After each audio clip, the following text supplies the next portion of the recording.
पाकिस्तान के प्रधानमंत्री शहबाज शरीफ ने भारत को धमकी दी है कि वो पाकिस्तान से एक बूंद पानी भी नहीं छीन सकता। सिंधु जल समझौते के निलंबन पर भारत के कड़े रुख के बाद पिछले 3 दिनों में पाकिस्तान की तरफ से तीसरा बौखलाहट भरा बयान सामने आया है। ये रिपोर्ट देखिए।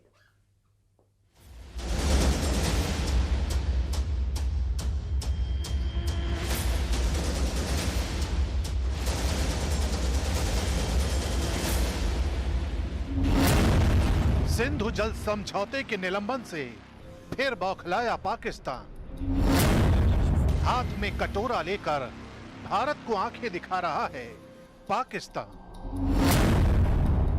मुनीर और बिलावल के बाद अब शहबाज की गीदड़ भभकी।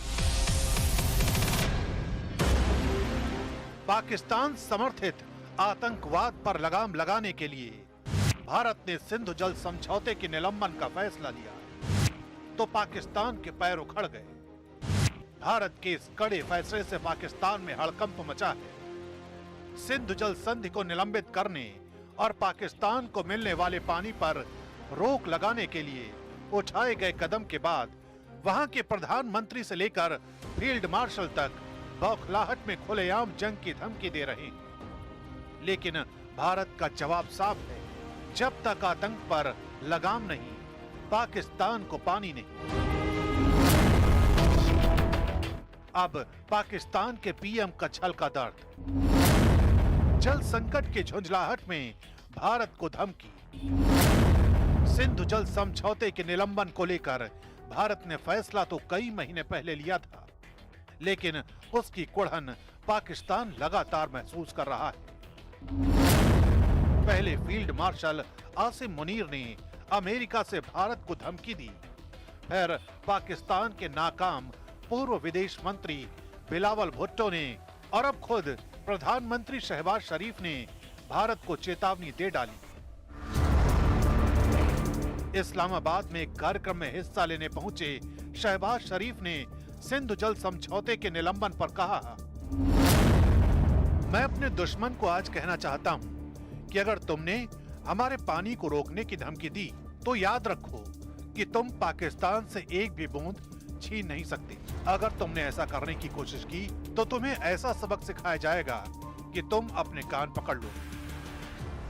अगर ऐसी बातें करते रहेंगे तो फिर खोपड़ी सनक गई तो फिर दूसरा हो जाएगा ना। फिर एक ब्रह्मस चला तो दूसरा ब्रह्मस चलेगा। और अगर कुछ नहीं हुआ तो हम लोगों ने सोचा एक डैम बनाएंगे और 140 करोड़ आदमी उधर देगा, फिर डैम खोल देगा, कोई गोली नहीं चलेगी, सुनामी आ जाएगा। मुनीर और बिलावल भी निकाल चुके हैं खींच। सिंधु का पानी रुकने से घुटनों पर आया पाकिस्तान। पहलगाम में आतंकी हमले का गुनहगार पाकिस्तान खुद अपने कर्मों की सजा भुगत रहा है। ऑपरेशन सिंदूर में भारत के हाथों बुरी तरह पिटा पाकिस्तान अब अमेरिका की गोद में जा बैठा है और वहीं बैठकर भारत को धमकियां भी दे रहा है। पाकिस्तान के फील्ड मार्शल आसिम मुनीर ने सिंधु जल समझौते के रद्द होने पर भी जमकर खींच निकाली थी। भारत का सिंधु जल संधि को निलंबित करने का फैसला 25 करोड़ लोगों को भुखमरी के खतरे में डाल सकता है।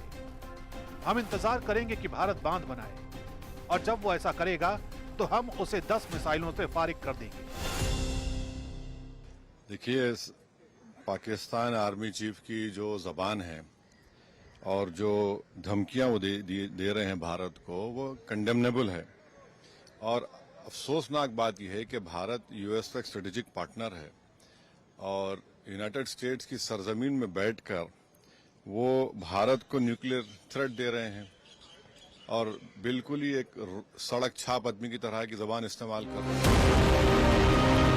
इसमें कोई हैरानी की बात नहीं कि पाकिस्तान में संवैधानिक पदों पर बैठे लोग असंवैधानिक बातें करें, लेकिन हैरानी की बात तो ये है कि पाकिस्तान के नाकाम पूर्व विदेश मंत्री तक भारत को गीदड़ भभकी देने की कोशिश कर रहे हैं। यानी जिनकी खुद अपने देश में कोई औकात नहीं बची, वो हिंदुस्तान को ज्ञान देने चले। मोदी की बर्बारियत पे, मोदी के इस हमले के बारे में, मोदी के इस इरादे के बारे में आवाज उठाना है और जिदोजहद करना है ताकि इस जुल्म को भी हम रोक सकें। मैं जानता हूं कि आप में इतना ताकत है, इस मुल्क के अवाम में इतना ताकत है कि जंग की सूरत हो तो जंग में भी हम इनका मुकाबला कर सकते हैं और जो आपके 6 के 6 दरिया है वो वापस हासिल भी कर सकते हैं। And all of these countries, all of these people who are making statements from failed states, I don't think we need to take cognizance. We are responding too much to unnecessary provocations that have absolutely no importance. Bharat का सिंधु जल संधि निलंबन का फैसला आतंकवाद के खिलाफ उसकी जीरो टॉलरेंस नीति और रणनीतिक दृढ़ता को दर्शाता है, जबकि पाकिस्तान की धमकियां उसकी आर्थिक कमजोरी और राजनयिक अलगाव को उजागर करती है। पाकिस्तान कितनी ही धमकियां देता रहे, भारत अपनी सैन्य ताकत, तकनीकी श्रेष्ठता और वैश्विक नेतृत्व के दम पर हर चुनौती का जवाब देने को तैयार है।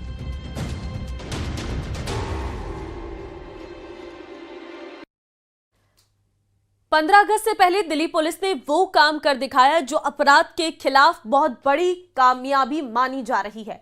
देश के सबसे बड़े हथियार सप्लायर सलीम पिस्टल को नेपाल बॉर्डर से धर दबोचा गया।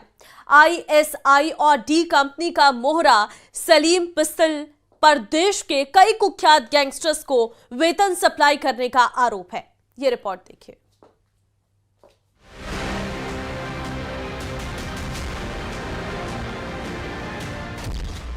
15 अगस्त से पहले दिल्ली पुलिस को बड़ी कामयाबी।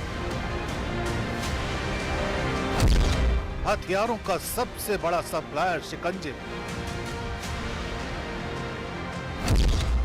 नेपाल बॉर्डर से सलीम पिस्टल की गिरफ्तारी। ISI और डी कंपनी से सलीम पिस्टल का कनेक्शन। दिल्ली पुलिस को 15 अगस्त से पहले मिली ये सफलता अपराध पर बहुत बड़ा प्रहार है। नेपाल बॉर्डर के पास कई दिनों की गुप्त निगरानी और सीक्रेट इंफॉर्मेशन के बाद स्पेशल सेल ने सलीम पिस्टल को धर दबोचा।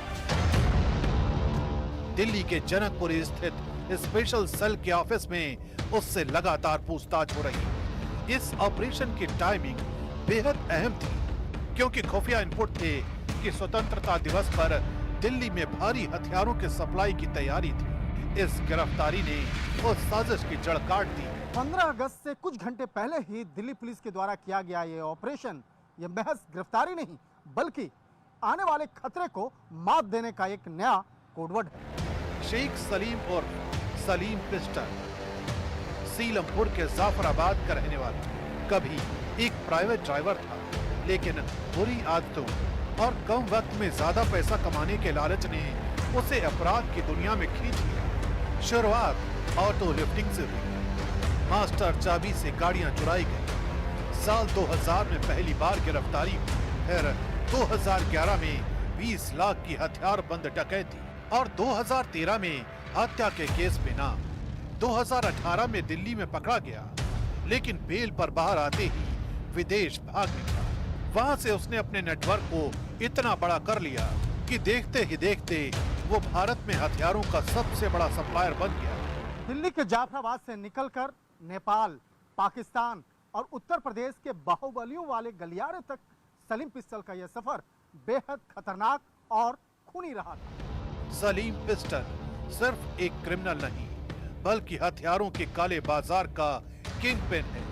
पाकिस्तान की ISI और अंडरवर्ल्ड दाऊद इब्राहिम की डी कंपनी से उसके गहरे रिश्ते हैं। लॉरेंस बिश्नोई, हाशिम बाबा और यूपी के कई बाहुबलियों को वो सीधे हथियार सप्लाई करता था। यही नहीं, सिद्धू मूसेवाला हत्याकांड के एक आरोपी का ग्रुप भी वही था। खुफिया एजेंसियों का दावा है कि सलीम पिस्टल की डीलिंग सिर्फ भारत तक सीमित नहीं थी। नेपाल, दुबई और कराची तक उसका नेटवर्क फैला था। वो हाईटेक असॉल्ट राइफल से लेकर स्नाइपर गन तक सब कुछ पाकिस्तान से मंगवाता था और भारतीय गिरोह तक पहुंचाता था।